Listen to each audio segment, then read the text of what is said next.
My best friend cheated on her fiancé during her bachelorette party, but when I told her that she needed to admit what she did, she threatened to expose my past to my new boyfriend. It was my best friend Laura's bachelorette party. I was so happy for her since she was getting married to her high school sweetheart, Anthony, who was my brother. I was her maid of honor, but during the bachelorette party she hired male dancers, and that was something I could not forgive. She slept with every single dancer that she hired. When I confronted her about it, she told me that if I told Anthony that she would tell my boyfriend about me being an adult entertainer in my past. I felt conflicted because this was my brother and my best friend. On one hand, I felt guilty telling Anthony because I knew it would break his heart. On the other hand, I couldn't let my best friend get away with this. It didn't feel right. When we got back from the holiday trip away, Anthony asked us how the trip went, and I looked over at Laura. She had not an ounce of guilt on her face. Laura smiled and said it was very relaxing. She talked about all the fun she had and said that she really needed that time. Anthony told her he was glad that she enjoyed herself and seemed eager to hear all about the trip. The next week, Laura and I talked about the wedding decorations and seating arrangements. Laura asked me a question, but I didn't hear a word she said. The flash of men going to her room replayed in my mind. The guilt was eating me alive. She broke me out of my trance suddenly. "Emily, are you even listening to me?" she asked. I said yes and apologized. We chose the colors for the wedding decorations and left the shop. I decided to tell Anthony about the nights on the trip, but I had no proof. These were heavy accusations without any evidence, but I couldn't let my brother sit there and marry such a manipulative person. The next day, I invited Laura out to brunch at this new restaurant near my house. I put my phone on the edge of the table facing Laura and had a regular girls' chat like we always have.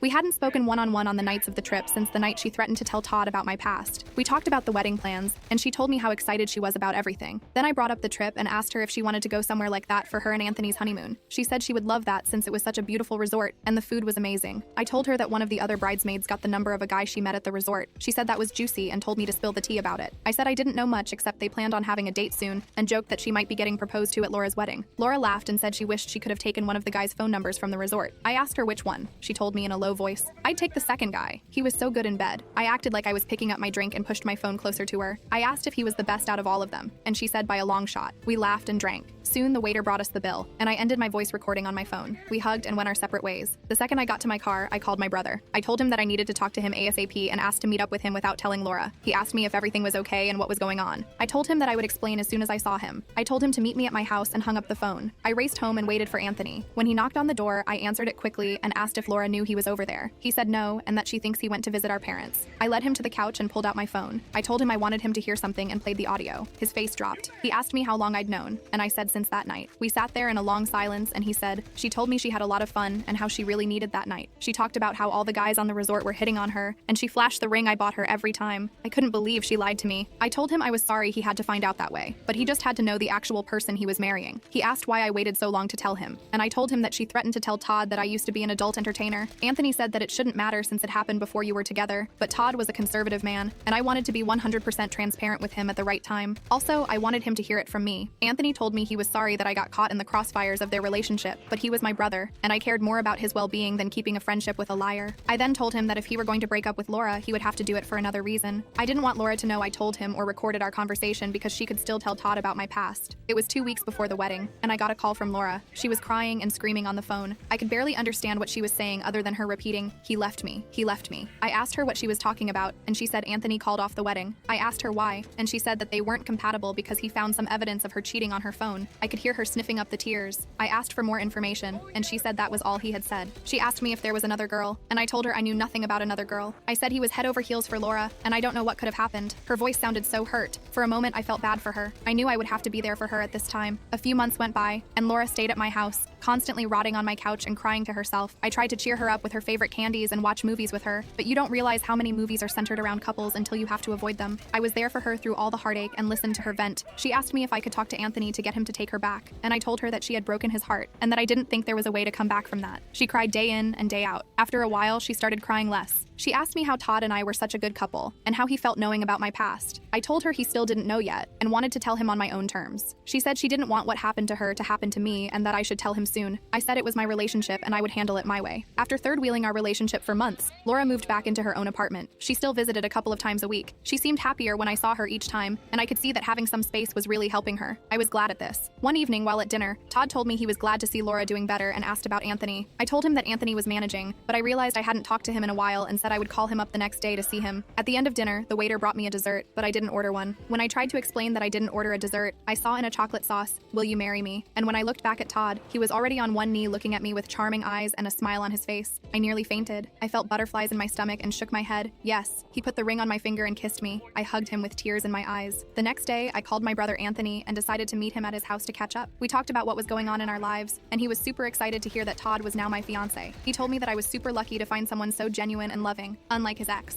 I laughed and agreed. I told him that he dodged a bullet, and if it wasn't for me, he would be stuck with a liar. He said that his big sister always looked out for him, and he was grateful for that. He said I was a genius for recording her while I was at the restaurant with her, and he probably would have been blinded by love if he hadn't heard it from the horse's mouth. We went out to eat and talked more about our lives, and I was glad to see he was doing okay. Over the next few months, Todd and I were arranging our wedding. At first, I was hesitant to ask Laura if she wanted to help because her wedding had been canceled, but I thought that I had to since I was her best friend. She excitedly screamed yes when I asked her. I was glad that she was still down. We began looking for wedding decorations, a venue, and a cake. This was more exciting when it was your own wedding.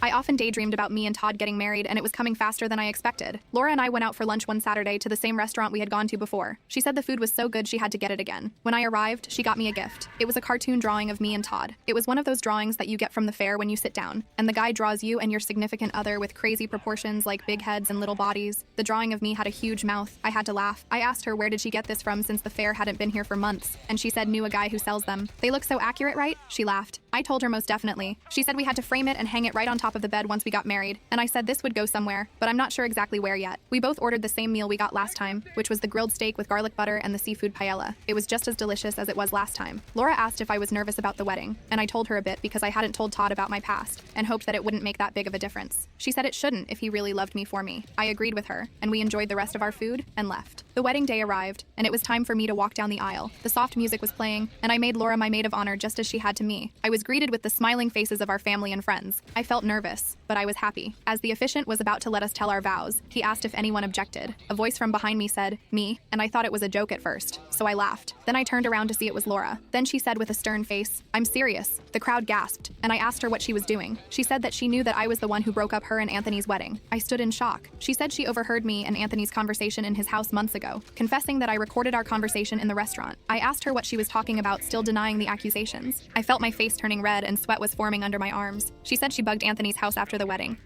I wanted to see if there was another girl I had to worry about, but the only girl I had to worry about was you, my best friend. She screamed. She looked over at Todd, and he looked at me in disgust. She said that not only had she told Todd about my past, but Laura also said she'd been intimate with him for the past year. She said that this was their plan all along and that they would be together now. She ran over to grab Todd, kissed him in front of everyone, and said, "If anyone is getting married today, it's gonna be me." The crowd gasped again, and there was a lot of commotion. I ran out crying. I just wanted to be alone at that point. Anthony ran after me to console me in the dressing room. He hugged me as I cried into his arms. "How could she?" I said to him. He kept saying that it was going to be okay.